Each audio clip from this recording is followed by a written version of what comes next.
নমস্কার, গপ্প টাইম চ্যানেলে আপনাদের স্বাগত। আজকে আমাদের গল্প নারায়ণ গঙ্গোপাধ্যায়ের লেখা একটি খুনের ঘটনা। Enjoy your story.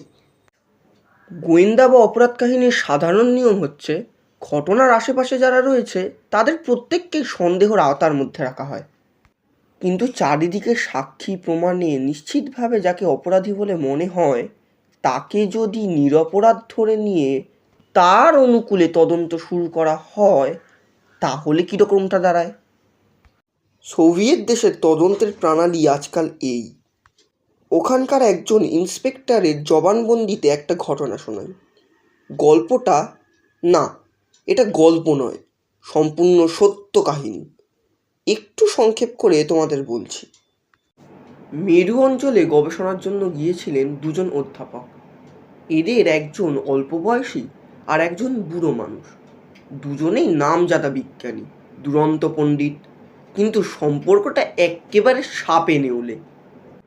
পণ্ডিতে পণ্ডিতে যা হয়, এর মত উনি মানেন না, এর থিওরির উনি প্রতিবাদ করেন।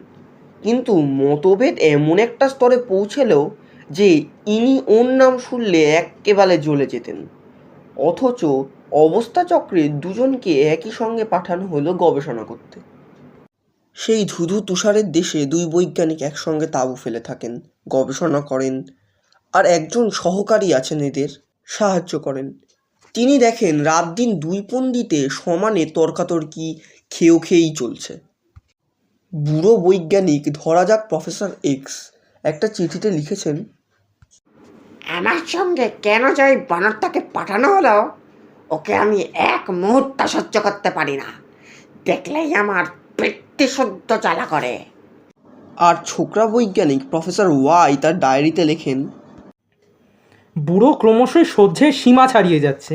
সব সময় ওর একগুঁয়েমি না, মধ্যে মধ্যে আগুন ধরে যায় আমার মাথায়। একদিন একদিন নিশ্চয়ই আমি ওকে খুন করব। অবস্থা যখন এই রকম, তখন একদিন খবর এলো প্রফেসর এক্স খুন হয়েছেন। ব্যাপারটা কীরকম? দুই বৈজ্ঞানিক এবং তাদের সহকারী একসঙ্গে বেরিয়েছিলেন হাঁস শিকারে। একটা জলার একধারে দাঁড়িয়েছিলেন এক্স, কিছু দূরে ওয়াই হাঁস খুঁজছিলেন। কি একটা জিনিস আনতে সহকারী চলে গিয়েছিলেন তাঁবুতে। সহকারী যখন ফিরে আসেন, তখন একটা বন্দুকের আওয়াজ তার কানে যায়। তাতে আশ্চর্য হওয়ার কিছু নেই, শিকারে বন্দুকের আওয়াজ হবেই। কিন্তু ফিরে এসে স্তম্ভিত হয়ে গেলেন তিনি। প্রফেসর এক্স পড়ে আছেন মাটিতে, হাতের বন্দুকটাও পড়ে রয়েছে তার পাশে। তার বাঁ চোখে শিকারের ছুরি, অর্থাৎ হান্টিং নাইফ, একেবারে বাত পর্যন্ত ঢোকানো। চোখের ভেতর দিয়ে সে ছুরির ফলা একেবারে মস্তিষ্ক পর্যন্ত চলে গেছে। মৃত্যু হয়েছে। আর তার পাশে স্তব্ধ হয়ে দাঁড়িয়ে আছেন প্রফেসর ওয়াই। শুকনো মুখে প্রফেসর ওয়াই বললেন, কিছুই জানি না। আমি ওদিকে হাঁস তাক করছিলাম, হঠাৎ বন্দুকের আওয়াজে এদিকে ফিরে দেখি প্রফেসর এক্স মাটিতে পড়ে আছেন। এসে দেখি এই কাণ্ড। সেই নির্জন তুষারের দেশে এই দুটি প্রাণী ছাড়া আর কেউ ছিল না। আর এ তো হত্যাকাণ্ড। দুজনের ভেতর যে বিশ্রী সম্পর্ক ছিল, তাতে এমন কাজ আর কে করতে পারে প্রফেসর ওয়াই ছাড়া? অতএব একদিন প্রফেসর ওয়াই এসে আমার অফিসে উপস্থিত হলেন। বললুম, প্রফেসর, আপনি যা জানেন তা বলুন। নতুন কথা তিনি কিছুই বললেন না। আমি বন্দুকের আওয়াজ শুনে ফিরে দেখি উনি পড়ে আছেন, চোখের ভেতরে ছোরা বেঁধানো। আমি আর কিছুই জানি না। প্রফেসর ওয়াই শীর্ণ মুখে হাসলেন, বললেন, জানি কেউ বিশ্বাস করবে না আমার কথা। আমি তৈরি হয়েই এসেছি সেজন্য। পড়ুন আমার ডায়েরি। ডায়েরিটা এগিয়ে দিলেন আমার দিকে। পাতায় পাতায় সেই এক কথা। অসহ্য, বুড়োটা অসহ্য। কি করে এই পাগলের হাত থেকে নিস্তার পাই? আজ খাবার টেবিলে লোকটাকে খুন করতে পারলে আমার শান্তি হয়।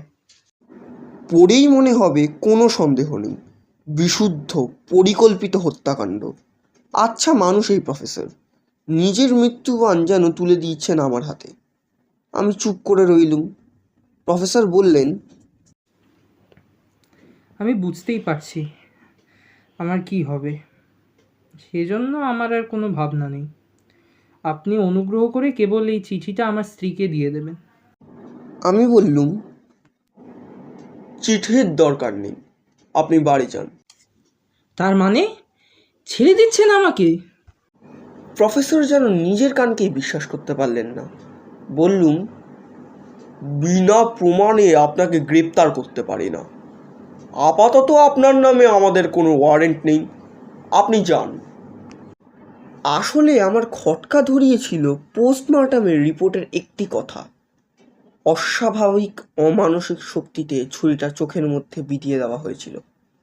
অস্বাভাবিক অমানসিক শক্তি। প্রফেসর ওয়াই অবশ্যই খুব সবল স্বাস্থ্যবান পুরুষ, কিন্তু অমানসিক শক্তি, কথাটা ক্রমাগত পাক খেতে লাগলো ঘরের ভেতরে। আমি ব্যালিস্টিক এক্সপার্ট অর্থাৎ গোলাগুলির বিশারদদের ডাকলুম। আচ্ছা, মেরু অঞ্চলে স্যাঁতস্যাঁতের আবহাওয়ায় বন্দুকের টোটা ফেপে যায় তো? তারা বললেন, স্বাভাবিক। সেই টোটা বন্দুকে ভরতে তখন তো অসুবিধে হয়। তা হতেই পারে। আচ্ছা বলুন তো, এই অবস্থায় শিকারি কি করবেন? একটা কিছু দিয়ে টোটাটাকে ঠেলে ভেতরে ঢুকিয়ে দেওয়ার চেষ্টা করবেন। হান্টিং নাইফের হাতল ব্যবহার করতে পারে না লোকটা। কেন পারবে না? একজন বললেন, সেটা কোমরেই থাকে, আর তার কথাই মনে পড়বে সকলের আগে। তাহলে আমি জিজ্ঞেস করলুম, ধরুন যদি হান্টিং নাইফটা এমন হয় তার হাতলটা যেমন তেমন করে তৈরি, তার পেছনে এক টুকরো লোহার ডগা বেরিয়ে রয়েছে, আর টোটাটাকে যদি জোরে ঠেলে দেওয়া যায় তাহলে সেটা ট্রিগারের পিনের মতন কাজ করতে পারে? তারা বললেন, নিশ্চয়ই। মনে করুন, আমি আবার জিজ্ঞেস করলুম, সেক্ষেত্রে একজন ছুরির বাট দিয়ে টোটাটাকে জোরে ঠেলে দিলে লোহার ডগাটা ট্রিগারের পিন হয়ে যেই কার্ট্রিজকে ঘা মারল অমনি গুলি বেরিয়ে গেল। তখন বন্দুকটা তো গুলি ছোড়বার বেগে পিছনে এসে ধাক্কা মারবে।